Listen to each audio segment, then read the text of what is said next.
Breaking news చూస్తున్నాం. సికింద్రాబాద్ ఉజ్జయిని మహంకాళి బోనాలకు సర్వం సిద్ధమైంది. ఇవాళ రేపు బోనాల సంబరాలు ఘనంగా జరగనున్నాయి. తొలి బోనను మంత్రి పన్నం ప్రభాకర్ సమర్పించారు. తెల్లవారుజామున 3 గంటల కుటుంబ సమేతంగా సికింద్రాబాద్ ఉజ్జయిని మహంకాళి అమ్మవారికి తొలి బోనం సమర్పించారు. కాసేపట్లో ముఖ్యమంత్రి రేవంత్ రెడ్డి మహంకాళి అమ్మవారి ఆశీర్వచనం తీసుకోనున్నారు.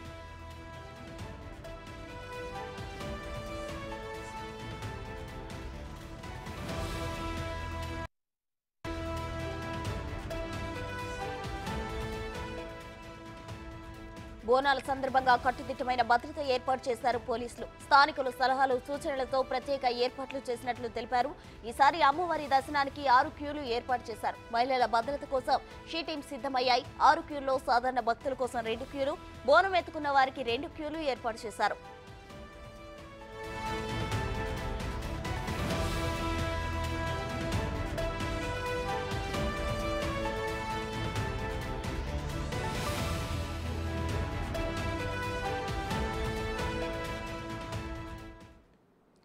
భక్తులకు ఇబ్బంది లేకుండా ఈసారి ప్రసాద కౌంటర్లు కూడా ఎక్కువ ఏర్పాటు చేశారు. శివశక్తి జోగినీలకు ప్రత్యేక సమయం కేటాయించారు.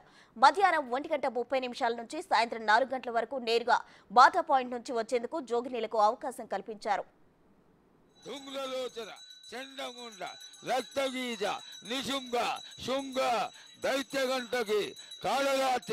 మహామాయి సిగే నిత్య ఇంద్రాగ్ని వ్యామ నిర్వృతి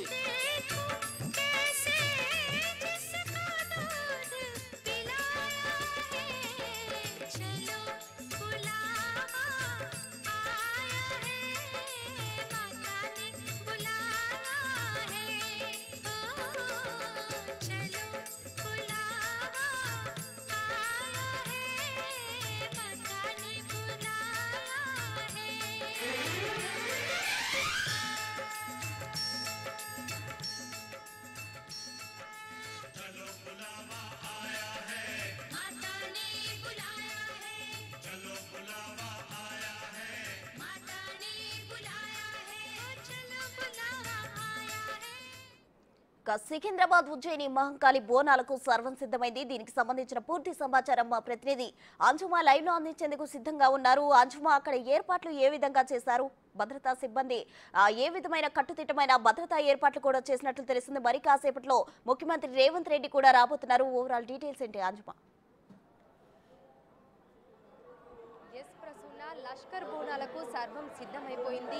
ఈ రోజు రేపు సికింద్రాబాద్ ఉజ్జయిని మహంకాళి అమ్మవారి ఆలయం లక్షలాది మంది భక్తులతో కిటకిటలాడబోతుంది. ఇక ఈ రోజు బోనాల సందర్భంగా కూడా తెల్లవారుజామున 3 గంటల నుంచే మనకు భక్తుల రద్దీ అనేది ప్రారంభమైపోయింది. ఈ రోజు ఉదయం 3 గంటల నుంచి 4 గంటల ప్రాంతంలో పొన్నం ప్రభాకర్ కుటుంబ సమేతంగా వచ్చి తొలి బోనం సమర్పించడంతో కూడా మనకు బోనాల సందడి అనేది ప్రారంభమైపోయింది. ఇక అనేక మంది ఇటు నగరం నలుమూలల నుంచే కాకుండా రాష్ట్రంలోని అన్ని జిల్లాల నుంచి, అదేవిధంగా చుట్టుపక్కల రాష్ట్రాల నుంచి కూడా ఉజ్జయిని మహంకాళి అమ్మవారిని దర్శించుకునేందుకు, బోనాలను సమర్పించుకునేందుకు పెద్ద ఎత్తున ఇక్కడికి తరలి వస్తుంటారు. దాదాపు ఈ 2 రోజుల్లోనే 25 లక్షల మందికి పైగా భక్తులు ఈ ఆలయానికి వస్తారని ఆలయ కమిటీ మెంబర్స్ కూడా తెలపడం జరిగింది. ఇక ఈ రోజు రేపు వచ్చేటువంటి భక్తుల రద్దీని దృష్టిలో పెట్టుకొని అన్ని శాఖల సమన్వయంతో కూడా ఆలయ కమిటీ సభ్యులైతే అన్ని ఏర్పాట్లను అయితే చేయడం జరిగింది. ఇక ఈ నేపథ్యంలోనే వచ్చేటువంటి భక్తులకు ఎటువంటి అసౌకర్యం కలగకుండా దాదాపు 6 క్యూ లైన్లను అయితే ఏర్పాటు చేయడం జరిగింది. ఇందులో ఒకటి మనకు విఐపి క్యూ లైన్ గా ఉండగా ఒకటి సపరేట్గా బోనాల కోసం మాత్రమే పెట్టడం జరిగింది. దీంతో పాటుగా ఎవరైతే ఫిజికల్లీ హ్యాండిక్యాప్డ్ ఉంటారో, పెద్దలు ఉంటారో వాళ్ళ కోసం కూడా బ్యాటరీ వెహికల్స్ కూడా ఏర్పాటు చేసినట్లుగా కూడా మనకు తెలుస్తోంది. ఇక మొత్తంగా 100 సీసీ కెమెరాలతో కూడా గట్టి నిఘానైతే ఏర్పాటు చేశారు. 1500 మంది పోలీసులు అయితే భారీ బందోబస్తును కూడా నిర్వహిస్తున్నారు. ఇక ఈ రోజు ఉదయం 11-12 గంటల ప్రాంతంలో ముఖ్యమంత్రి రేవంత్ రెడ్డి గారు ఇక్కడికి వచ్చి ఇక్కడ అమ్మవారిని దర్శించుకొని పట్టు వస్త్రాలు సమర్పించనున్నట్లుగా కూడా మనకు సమాచారం ఉంది. ఇక ఏవైతే మనకి ఎమర్జెన్సీ గేట్లను కూడా ఇందుకోసం అయితే ఏర్పాటు చేయడం జరిగింది. మొత్తంగా 6 క్యూ లైన్లను ఏర్పాటు చేశారు. అన్ని లైన్లు కూడా 16 ఫీట్లకి ఒక ఎమర్జెన్సీ గేట్లు కూడా మనకైతే ఇందులో ఏర్పాటు చేయడం జరిగింది. ఇక ఇందులో ప్రత్యేకంగా 2 లైన్లు అయితే మనకు బోనాలతోటి వచ్చే వాళ్ళ కోసము, ఇక మిగిలినవి సామాన్య భక్తుల కోసం ఏర్పాటు చేయడం జరిగింది. ఇక దీంతో పాటుగా కూడా ఎగ్జిట్ పాయింట్ల దగ్గర మనకు ప్రసాదం కౌంటర్లను కూడా ఏర్పాటు చేశారు. అయితే గత ఏడాదితోటి పోల్చుకున్నట్లయితే ఈసారి బోనాల జాతరకు ఎక్కువ మంది మంది వస్తారని అంచనా వేస్తున్నారు. కాబట్టి ఇందుకోసం పకడ్బందీగా ఏర్పాట్లు చేయడం జరిగింది. అదేవిధంగా విఐపి మూవ్మెంట్ ఎక్కువగా ఉండేటువంటి అవకాశం ఉండటంతో కూడా అందుకోసం కూడా ప్రత్యేకమైన ఏర్పాట్లు చేశారు. సో ఈసారి వచ్చేటువంటి భక్తులను దృష్టిలో పెట్టుకొని అదేవిధంగా శివశక్తులకు ఎటువంటి ఇబ్బంది కలగకుండా, ఎందుకంటే గతంలో మనం చూసాము బల్కంపేట ఎల్లమ్మ తల్లి ఆలయం దగ్గర శివశక్తులను లోపలికి చాలా ఆలస్యంగా లోపలికి పంపించారు అనేటువంటి ఆరోపణలు ఉన్నటువంటి నేపథ్యంలో కూడా ఉజ్జయిని మహంకాళి అమ్మవారికి బోనాల సమర్పణ సమయంలో వీరికి ఏ విధమైనటువంటి ఇబ్బంది కలగకుండా ఒక ప్రత్యేకమైనటువంటి సమయాన్ని కూడా వారికి కేటాయించడం జరిగింది. సో ఇందుకోసం సంబంధించి కూడా స్పెషల్ టైం ఒకటైతే కేటాయించారు. అంటే మధ్యాహ్నం మనకి 1:30 నుంచి 4 గంటల మధ్య కూడా కేటాయించడం జరిగింది. శివశక్తులు జోగినీలు ఎవరైతే ఉన్నారో వారు బాటా షోరూమ్ వైపు ఏర్పాటు చేసినటువంటి క్యూ లైన్ల నుంచి లోపలికి రావాల్సినట్టుగా ఉంటుంది. ఇక మనం చూసినట్లయితే కూడా సికింద్రాబాద్ పరిసర ప్రాంతాలలో ఈ 2 రోజుల పాటు కూడా భారీ బందోబస్తునైతే మనకు ఏర్పాటు చేయడం జరిగింది. ఇక పలహారు బండ్ల కోసం కూడా ఈసారి రిజిస్ట్రేషన్ల ప్రక్రియను కూడా ఒకటి పెట్టడం జరిగింది. సో మొత్తంగా ఈ ఆలయానికి నగర వ్యాప్తంగా ఎక్కడెక్కడి నుంచో భక్తులు వస్తుంటారు కాబట్టి వారిని దృష్టిలో పెట్టుకొని టీఎస్ఆర్టీసీ కూడా భక్తుల సౌకర్యార్థం 175 బస్సులను అయితే ఏర్పాటు చేయడం జరిగింది. హైదరాబాద్ నగరంలోని దాదాపు 24 ప్రాంతాల నుంచి కూడా మనకి ప్రత్యేక బస్సులు అనేవి అందుబాటులో ఉన్నాయి. కాచిగూడ రైల్వే స్టేషన్, పటాన్ చెరువు, ఈసీఐఎల్, మెహదీపట్నం, దిల్సుఖ్ నగర్, కూకట్పల్లి, చార్మినార్, ఉప్పల్, మల్కాజ్గిరి, పాత బోయిన్పల్లి, సో తదితర ప్రాంతాల నుంచి ఇటు సికింద్రాబాద్ వరకు కూడా ఈ ప్రత్యేక బస్సులను అయితే నడపనున్నారు. ఇక బోనాల కోసం వెళ్ళేటువంటి భక్తులు ఈ సౌకర్యాన్ని వినియోగించుకోవాలని కూడా అధికారులు అయితే తెలపడం జరిగింది. ఇక వీటితో పాటుగా కూడా క్యూ లైన్లలో ఎవరైతే భక్తులు వస్తున్నారో, అంటే ఒక్కసారి మనకు క్యూ లైన్లోకి ఎంటర్ అయిన తర్వాత మనం అమ్మవారి దర్శనం చేసుకునేంత వరకు కూడా ఎక్కడ మనకు అంటే బయటికి రావడానికి వీలు లేకపోవడంతో కూడా ఇందుకు సంబంధించి కూడా ప్రత్యేకమైనటువంటి ఏర్పాట్లు అయితే చేయడం జరిగింది. ఇక వీరికి వాటర్ వర్క్స్ శాఖ ఆధ్వర్యంలో కూడా వాటర్ ప్యాకెట్లు, అదేవిధంగా గ్లూకోన్ డి వాటర్ బాటిల్స్ ని కూడా అందిస్తున్నారు. ఇక దీంతో పాటు కూడా ఎమర్జెన్సీ పర్పస్ లో మనకు మెడికల్ క్యాంపులు, ఫ్రీ మెడికల్ క్యాంపులతో పాటు అంబులెన్స్ ను కూడా ఇక్కడ ఏర్పాటు చేయడం జరిగింది. మొత్తంగా అన్ని శాఖల సమన్వయంతో కూడా మనకు ఇక్కడ ఏర్పాట్లయితే పకడ్బందీగా చేశారు. ఇక తెల్లవారుజాము నుంచే మనకు బోనాల సందడి ప్రారంభమైపోయింది. ఒక్కసారి మనం విజువల్స్ లో గమనించవచ్చు, అనేక మంది అమ్మవారికి బోనాలను సమర్పించేందుకు కూడా ఎంతో అందంగా బోనాలను అలంకరించి ఇత్తడి, స్టీల్ బిందెలు కూడా మనకు కనిపిస్తున్నాయి. సో ఒక్కొక్కరు అమ్మవారికి ఒక్కొక్క విధంగా తమ భక్తిని అయితే చాటుతున్నారు. కొంతమంది మట్టి కుండలలో బోనాన్ని సిద్ధం చేసుకొని వస్తుంటే మరికొంతమంది ఈ విధంగా మనం చూసినట్లయితే కూడా రాగి బిందెలను ఎంతో అందంగా వేప కొమ్మలతో, పువ్వులతో అలంకరించి తీసుకొని వస్తున్నారు. పసుపు కుంకుమలతో బోనాలను ఎంతో అందంగా కుదించి వాటిలో ప్రసాద్ నైవేద్యాలు కూడా పెట్టి అమ్మవారికి సమర్పించేందుకు కూడా తెల్లవారుజాము నుంచే పట్టు వస్త్రాలలో ఎంతో అందంగా ముస్తాబై సాంప్రదాయబద్ధంగా ఆలయానికైతే తరలి వస్తున్నారు. ఇక ఎక్కడికక్కడ మనకు చుట్టూ కూడా ఆలయ పరిసర ప్రాంతాల్లో కూడా ట్రాఫిక్ డైవర్షన్ అయితే పెట్టడం జరిగింది. వచ్చేటువంటి భక్తులకు ఎటువంటి అసౌకర్యం కలగకుండా కిలోమీటర్ దూరంలోనే మనకు వెహికల్స్ అయితే నిలిపివేస్తున్నారు. ఇక చుట్టూ డైవర్షన్లు, బ్యారిగేట్లు కూడా పెట్టడం జరిగింది.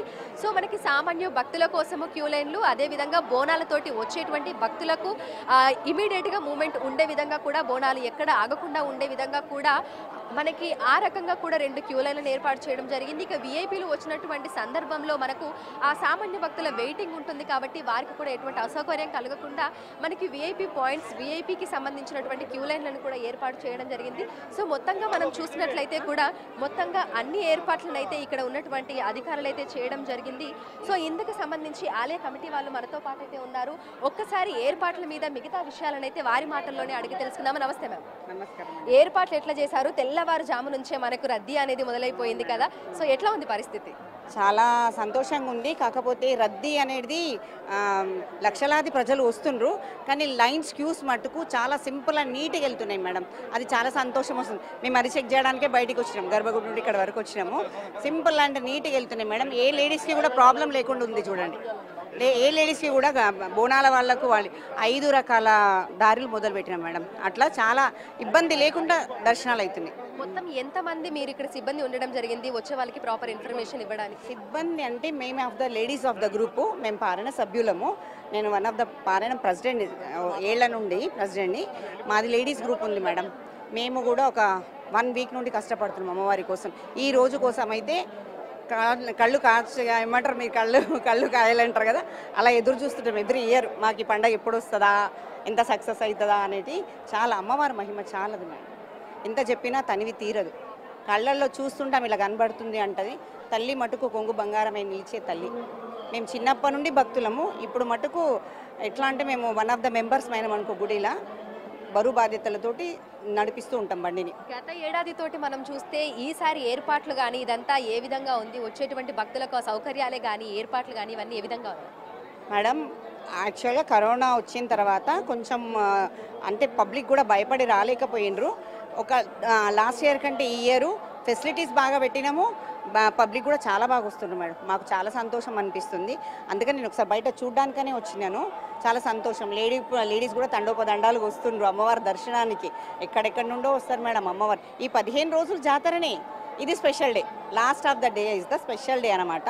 15 రోజులు జాతరనే నడుస్తుంది అమ్మవారికి. కన్నుల పండగ ఉంటుంది మేడం చూడ్డానికి. లస్కర్ బోనాల స్పెషల్ అంటే అదే అనమాట. అది సో ప్రస్తుతం మనం చూసినట్లయితే కూడా ఇటు మహిళలకు అంటే బోనం ఎత్తుకొని వచ్చేటువంటి మహిళలకు ఎటువంటి అసౌకర్యం కలగకుండా ఎక్కడ మనకు క్యూ లైన్ అనేది కూడా ఆగకుండా ఏర్పాట్లు చేసినట్లుగా కూడా ఇక్కడ ఉన్నటువంటి ఆలయ కమిటీకి సంబంధించినటువంటి సిబ్బంది తెలపడం జరిగింది. ఇక మనకి ఆలయం ఎంట్రన్స్ లో చూసుకున్నట్లయితే కూడా అక్కడ ఏ విధమైనటువంటి అంటే రద్దీ అనేది ఏర్పడకుండా పోలీస్ సిబ్బంది ఇక్కడ ఉండి ఎప్పటికప్పుడు కూడా దాన్ని క్లియర్ చేసేటువంటి ప్రయత్నం చేస్తున్నారు. ఇక మనకు లెఫ్ట్ లో అదేవిధంగా రైట్ లో కూడా 2 క్యూ లైన్లను అయితే ఏర్పాటు చేయడం జరిగింది. ఈ 2 లైన్లలో మనకి ఇటు సాధారణ భక్తులు కాకుండా ఓన్లీ మనకి బోనాలు మాత్రమే ఈ మెయిన్ ఎంట్రన్స్ లో నుంచి లోపలికి వెళ్తున్నాయి. మిగతా క్యూ లైన్లు ఏవైతే మనకు ఉన్నాయో మనం వెనకాల ఒకసారి గమనించవచ్చు. అక్కడ మనకు సాధారణ క్యూ లైన్ అనేది ఉంది.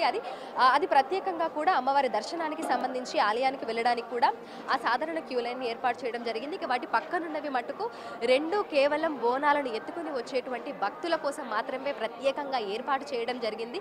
సో ఎక్కడెక్కడి నుంచో అనేక మంది అమ్మవారికి బోనం సమర్పించుకునేందుకు కూడా ఇక్కడికి తరలి వస్తున్నారని చెప్పుకోవచ్చు. తెల్లవారుజామున 3 గంటల నుంచే ప్రత్యేక పూజలతో అదేవిధంగా తొలి బోనం సమర్పించడంతో లష్కర్ బోనాల సందడి అయితే ప్రారంభమైపోయింది. ఇక ఈ 2 రోజుల పాటు కూడా సికింద్రాబాద్ పరిసర ప్రాంతాలన్నీ కూడా లక్షలాది మంది భక్తులతో కిక్కిరిసిపోయి మనకు కనిపిస్తాయి. ముఖ్యంగా రేపు మనకి రంగం అనేది ఉంటుంది. ఆ తర్వాత పలహారు బండ్ల ఊరేగింపు ఉంటుంది. అమ్మవారి అంపారి ఊరేగింపు ఉంటుంది. దీన్ని వీక్షించేందుకు కూడా అనేక మంది భక్తులు అయితే ఇటు నగరం నలుమూలల నుంచి తరలి వస్తూ ఉంటారు. అదేవిధంగా చుట్టుపక్కల ప్రాంతాల నుంచి కూడా వస్తుంటారు. సో మొత్తంగా లష్కర్ బోనాలతోటి అంటే సందడితోటి మొత్తం అయితే ఇటు సికింద్రాబాద్ పరిసర ప్రాంతాలన్నీ కూడా అమ్మవారిని దర్శించుకునేందుకు వచ్చినటువంటి భక్తులతోటి రద్దీగా సందడి వాతావరణం అయితే నెలకొని ఉన్నాయి. Right, thank you అంజుమా.